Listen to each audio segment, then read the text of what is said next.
हाँ तो बच्चों, हम वृक्क की संरचनात्मक व क्रियात्मक इकाई के बारे में अध्ययन करना चाहते हैं। वास्तव में ये वृक्क नलिका या नेफ्रॉन होते हैं और नेफ्रॉन के विभिन्न भागों के बारे में जिनमें अलग अलग प्रकार की कोशिकाएं पाई जाती हैं व अलग अलग भागों के कुछ उपभाग भी पाए जाते हैं, उनके बारे में हम अध्ययन करते हैं। ये जो बोर्ड पर आपको चित्र दिया हुआ है, इस चित्र में सब कुछ बिल्कुल स्पष्ट रूप से दिखाया गया है। चलिए तो बच्चों, हम देखते हैं। सबसे पहले वृक्क के वास्तव में 3 भाग होते हैं। एक मैलपीजियन कोष। पहला मैलपीजियन कोष में 2 भाग होते हैं, ग्लोमेरुलस और बोवेन संपुट। ध्यान रखिए, ग्लोमेरुलस उसे कहते हैं जो कि केश का गुच्छ रहता है, अर्थात रक्त केशिकाओं का गुच्छ रहता है, उसे ग्लोमेरुलस कहते हैं। जबकि बोवेन कैप्सूल इस कीपाकार रचना को कहते हैं जो कि नेफ्रॉन की रचना है। तो इन दोनों को मिलाकर हम क्या बोलेंगे? मैलपीजियन कार्पोस्कल्स, अर्थात मैलपीजी कोष। अब इस मैलपीजी कोष में जो रक्त केशिकाएं पाई जाती हैं वो बनती किससे? तो ध्यान रखनी है आपको, एफरेंट आर्टियोल, अविवाही धमनिका। मैंने यहाँ पे अविवाही धमनिका बोला है, अविवाही धमनी नहीं बोला है, क्योंकि ये धमनियों की शाखाएं हैं। क्योंकि धमनियां मोटी होती हैं, धमनिका छोटी होती है और केशिकाएं सबसे छोटी होती हैं। तो उनकी वास्तव में धमनियों की एक शाखा आती है एफरेंट अविवाही, मतलब जो कि रक्त लेकर आती है इसके अंदर। ये इसका व्यास चौड़ा होगा, ज्यादा रक्त लेकर आएगी और यहाँ रक्त छनने के बाद जो भी रक्त का शेष भाग है निकलेगा तो वो यहाँ पे पतली नलिका के रूप में निकलेगी, जिसे क्या कहेंगे? Efferent arteriole. अब अपवाही धमनिका, अपवाही धमनिका। क्योंकि यहाँ पे रक्त छन चुका है तो इसकी मात्रा कम हो चुकी है, तो यहाँ पे वास्तव में इसका व्यास कम रहेगा और इसका व्यास ज्यादा रहेगा। तो पहला भाग हो चुका है मैलपीजी कोष। अब हम दूसरे भाग पर चलते हैं, जिसे वास्तव में 2 आर्म रहती है, 2 शाखाएं। एक पहली आर्म ये है और दूसरी आर्म ये है। ध्यान रखें, मैलपीजी कोष के नजदीक जो आर्म या शाखा है उसे प्रॉक्सिमल कॉन्वोल्यूटेड ट्यूब्यूल, अर्थात निकटस्थ कुंडलित नलिका कहते हैं।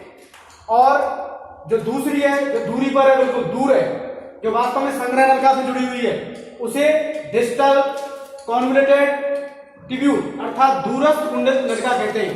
ध्यान रखें, निकटस्थ ये है और दूरस्थ ये है। ये निकटस्थ है और ये दूरस्थ है। अब अगर हम देखें, इससे एक हिलने का लूप जैसी रचना निकलती है। प्रारंभ में जैसे ही निकटस्थ कुंडलित नलिका से ये शाखाएं निकलती है तो यहाँ पर ये मोटा होता है और मोटा होता है उस जगह कोशिकाएं पाई जाती है चपटी सल्की उपकला, चपटी सल्की उपकला। जबकि निकटस्थ कुंडलित नलिका घनाकार कोशिकाओं का बना रहता है और इसका अंतिम भाग जो कि हिलने की लूप की शाखा से पहले जस्ट ये, तो वो चपटी सल्की उपकला से बना रहता है। अब जैसे हम हिलने की लूप की शाखा पर आते हैं जो कि ऊपर से नीचे की ओर उतर रही है, तो इसको बोलेंगे अवरोही शाखा या भुजा, डिसेंडिंग आर्म। और जो ऊपर की ओर चढ़ेगी उसे बोलेंगे असेंडिंग आर्म या आरोही शाखा। तो ध्यान रखिए, हिलने का लूप ये रचना है और हिलने के लूप में 2 आर्म पाई जाती हैं, अवरोही भुजा और आरोही भुजा, डिसेंडिंग और असेंडिंग। डिसेंडिंग का मतलब अवरोही उतर रही है और ऊपर की ओर चढ़ रही है, जिसे आरोही बोल रहे हैं, असेंडिंग। तो ये हिलने का लूप है, ये संरचना यहाँ तक, ये वास्तव में हिलने का लूप है। यहाँ तक अगर आप देखें इसे तो ये हिलने का लूप है। अब हिलने का लूप वास्तव में घनाकार कोशिकाओं का बना रहता है, जबकि हिलने का लूप जहाँ से शुरू होता है वो सल्की उपकलाओं का बना रहता है। यहाँ सल्की चपटी है जबकि यहाँ सल्की सरल है। और जबकि वास्तव में निकटस्थ कुंडलित नलिका है वो घनाकार कोशिकाओं का बना रहता है। इसी प्रकार दूरस्थ कुंडलित नलिका घनाकार कोशिकाओं का बना रहता है। अब हिलने की लूप की जो आरोही भुजा है उसका अंत वास्तव में डिस्टल कॉन्वोल्यूटेड ट्यूब्यूल, दूरस्थ कुंडलित नलिका में होता है। अब दूरस्थ कुंडलित नलिका पुनः संग्रह नलिका में खुलती है।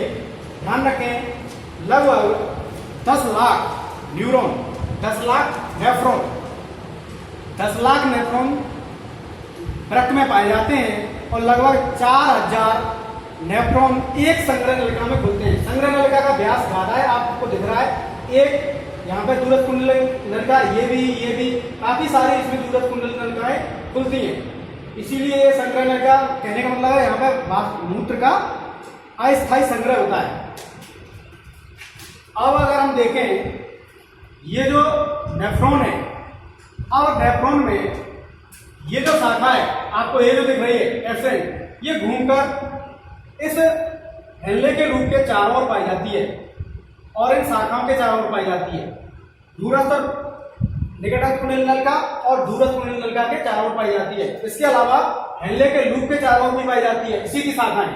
तो ध्यान रखें, हेल्ले के लूप के चारों ओर पाई जाने वाली शाखा को हम वासा रेक्टा कहते हैं, जबकि इसकी जो भी शाखा इससे चारों ओर से घेरती है उसका पूरा नाम पेरिट्यूबुलर कैपिलरी नेटवर्क अर्थात परिनलिका केश का जाल कहते हैं। ध्यान रखें, वासा रेक्टा केवल यहां तक रहेगा, केवल हेल्ले के लूप को घेरेगा, मतलब हेल्ले का लूप ये है, और बाकी का जो भी पार्ट होगा जो इसकी शाखा है उसे परिनलिका केश का जाल बोलेंगे, पेरिट्यूबुलर कैपिलरी नेटवर्क।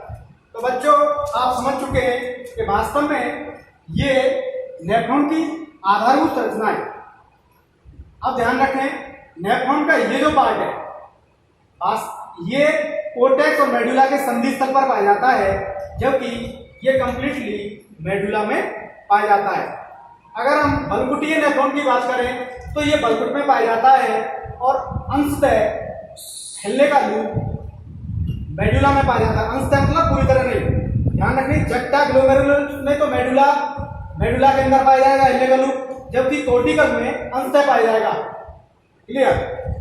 तो बच्चों आप समझ चुके हैं कि नेफ्रॉन की आधारभूत रचना क्या रहती है, कौन कौन से भाग पाए जाते हैं, इसमें रक्त केश का जो रक्त वाहिनियां हैं, और ध्यान रखें यहाँ पे ये रक्त के लिए रक्त धमनिका का कार्य कर रही है, और चारों ओर जैसे ही इसकी शाखा निकल के बाहर जाएगी तो वो एक सिरा के रूप में निकलेगी।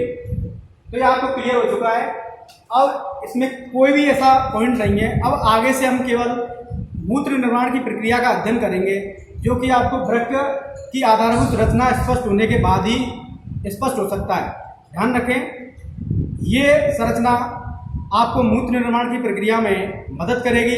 इसीलिए सबसे पहले हमने नेफ्रॉन की संरचना का अध्ययन किया है। इसके बाद हम मूत्र निर्माण की प्रक्रिया कल अध्ययन करेंगे। चलो तो बच्चों इस टॉपिक को समाप्त करते हैं।